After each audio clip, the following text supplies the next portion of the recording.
let me bring in Professor and author P.K. Basu.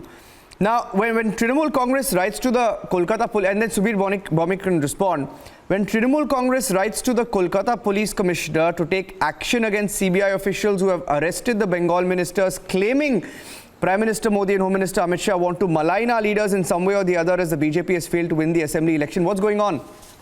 What's the connection? They've gone to the Kolkata Police Commissioner and complained about the BJP.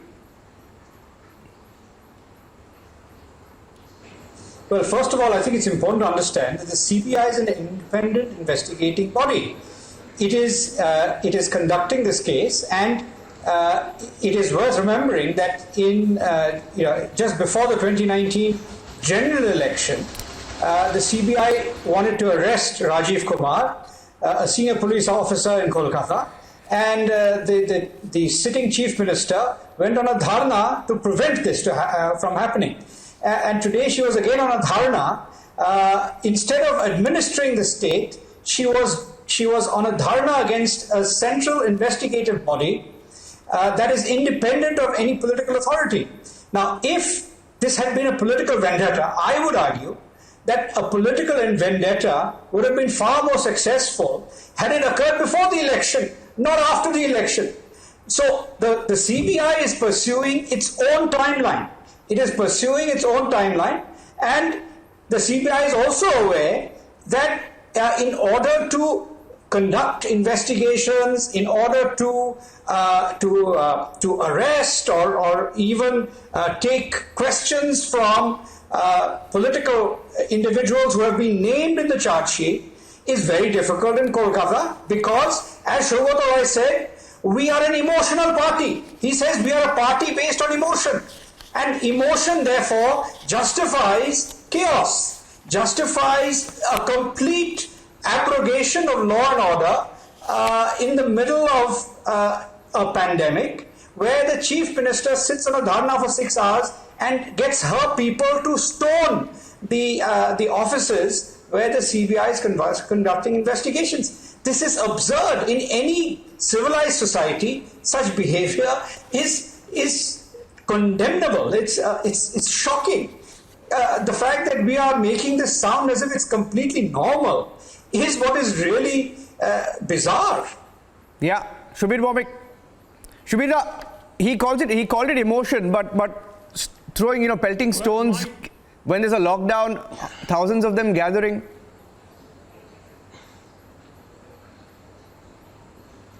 No, this was only to be expected. But the point I have a complete different take on this.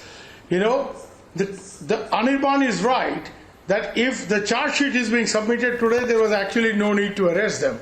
I'm not getting into the merits of the case. It's a judicial process. Whether they have taken bribes or not has to be substantiated and proved. My point here is that CBI is no holy cow, and we exactly know what all they have been doing. And not from today, not from the days of Modi and Shah, but from the days of the Nagarwala case under Indira Gandhi. So CBI has been used, quite effectively very often by people who are in power, and they can do it, And they can also do selective targeting, as we see here in this case. Suvendu Adhikari and Mukul Rai suddenly become holy cows. Everybody else is supposed to be attacked. Sharda case, Suvendu, is accused. Mukul has been accused. Hemanta Biswa Sarma of Assam accused, but now they are all holy cows. So, but let me not get into Sharda. I think here the real game is to take public attention completely away from the colossal failure in management of COVID by creating a political crisis in Bengal.